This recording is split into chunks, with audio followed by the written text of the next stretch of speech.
Hi, in this tutorial I'm going to show you how to delete black bars in Shotcut. So for example, we have here this one video. This is a rectangle video that I would like to export as 16:9 aspect ratio.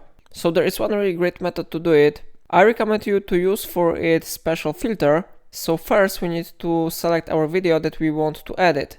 After that we need to go to filters and go to add a filter settings. And now I type here crop. We need to select here crop source. It will let us to remove edge crop. So I select this one option. And now you can use two methods. First one is click center.